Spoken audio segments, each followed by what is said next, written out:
ചൈൽഡ്ഹുഡൊക്കെ ഭയങ്കര രസമായിരുന്നു. അതായത് കുഞ്ഞിലെ ഇപ്പൊ നമുക്ക് അറിയില്ലല്ലോ, എല്ലാവരും ഒരുപോലെയാണ്, കുട്ടികളെല്ലാവരും ഒരുപോലെ ട്രീറ്റ് ചെയ്യുക. അതായത് ഇപ്പം ഫോർ എക്സാമ്പിൾ എൻ്റെ വീട്ടിലൊരു ഒരു ആൺകുട്ടി ഉണ്ടായാൽ, അല്ലെങ്കിൽ ഒരു ചെറിയ കുഞ്ഞുവാവ ഉണ്ടായാൽ നമ്മൾ അവരെ കൊണ്ട് ഉടുപ്പിടിക്കും, ചിലപ്പോൾ ഷിമ്മീസ് ഇടിക്കും, അങ്ങനെ പലതരത്തിലുള്ള വേഷം കെട്ടുകൾ നടത്തും.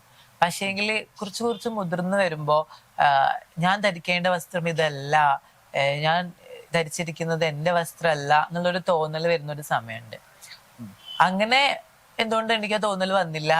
കാരണം എനിക്ക് ഏറ്റവും കൂടുതൽ ഇഷ്ടം കളിപ്പാട്ടങ്ങളിലായാലും വസ്ത്രങ്ങളിലായാലും ഒക്കെ പെൺകുട്ടികളുടെ വസ്ത്രങ്ങളോട് കളിപ്പാട്ടങ്ങളോടൊക്കെയാണ് എനിക്ക് ഇഷ്ടം ഉണ്ടായിരുന്നത്.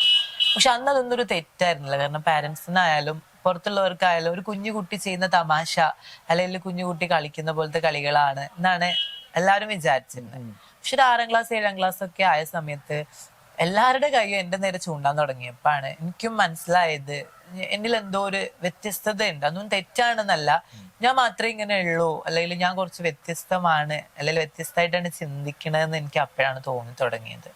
അപ്പൊ സ്കൂളിൽ പോയാലും എനിക്ക് ഏറ്റവും കൂടുതൽ പെൺപിള്ളേരുടെ കൂടെ ഇരിക്കാനാണ് ഇഷ്ടം, അല്ലെങ്കിൽ അവര് കളിക്കുന്ന പോലത്തെ കളികള്, അല്ലെങ്കിൽ ഇപ്പോൾ ഫോർ എക്സാമ്പിൾ നമ്മളിപ്പോ ഓപ്പോസിറ്റ് സെക്സിനോട് ഒരു അട്രാക്ഷൻ തോന്നേണ്ട സമയത്ത് എൻ്റെ തന്നെ സെക്ഷുവാലിറ്റിയിലുള്ള ഒരാളോട് പ്രണയമായാലും, അല്ലെങ്കിൽ അവരെ കാണുമ്പോൾ ഒരു നാണം, അങ്ങനത്തെ ഒരു 6ാം ക്ലാസ് 7ാം ക്ലാസ് ഒക്കെ തൊട്ടാണ് ഞാൻ ഞാൻ എന്താ ഇതല്ല എന്നുള്ളൊരു തോന്നൽ എനിക്ക് വന്നു തുടങ്ങി.